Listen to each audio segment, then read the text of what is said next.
Jadi kebahagiaan ini sifatnya lebih batin. Jadi urusan kepuasan jiwa dan kelegaan jiwa. Nah, kalau agama masuk di situ, ya berarti agama di aspek batin. Kalau bahasa di kampus, aspek esoterisnya. Nah, indahnya aspek esoteris ini lebih mirip dengan mana-mana. Beda dengan aspek eksoteris. Jadi lahiriahnya agama itu mungkin mudah dicari beda-bedanya. Cara ritualnya Islam beda dengan ritualnya agama yang lain, itu lebih mudah. Tapi begitu masuk ke sisi batinnya agama, ya mirip dengan keutamaan-keutamaan moral, akhlak, etika, spiritualitas dari banyak tradisi.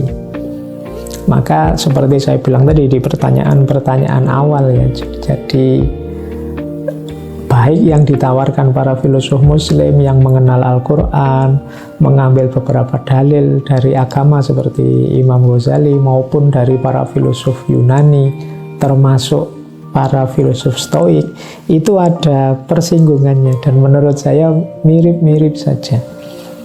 Makanya hari ini misalnya hype sekali konsep Stoikisme.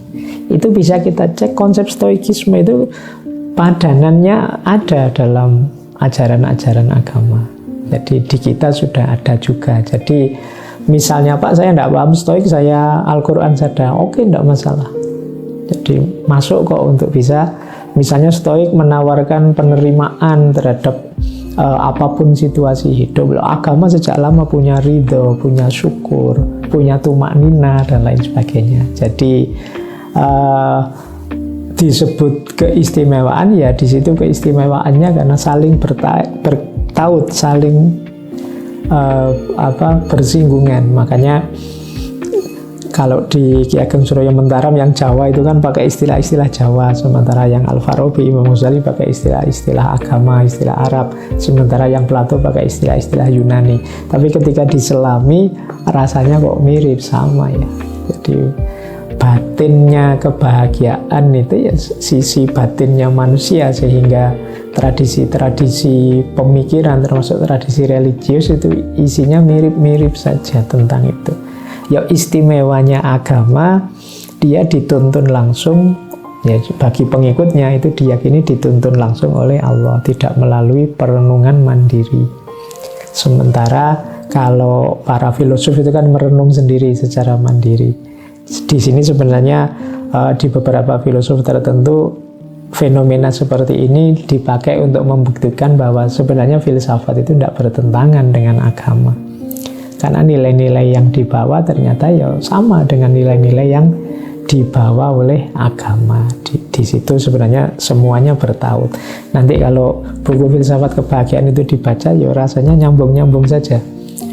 Kita yang muslim ternyata bisa juga menerima logiknya Plato tentang kebahagiaan, bagaimana orang harus mengendalikan bawah perut dan atas perut. Orang tidak boleh sombong, tidak boleh dengki, tidak boleh iri, itu kan dunia perut ke atas.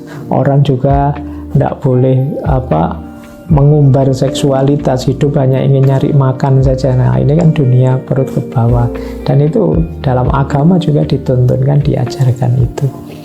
Maka kalau saran saya ya monggo saja teman-teman diperluas terus bacaannya, karena kadang-kadang manusia itu unik. Baca Al-Quran tidak tersentuh, tapi baca buku Stoik malah tersentuh. Tapi tidak masalah, tersentuhnya kan dalam hal kebaikan kalau menurut saya. Nanti bisa diperkaya lagi dengan Qurannya, diulang lagi, dibaca, dipahami lagi dan lain sebagainya.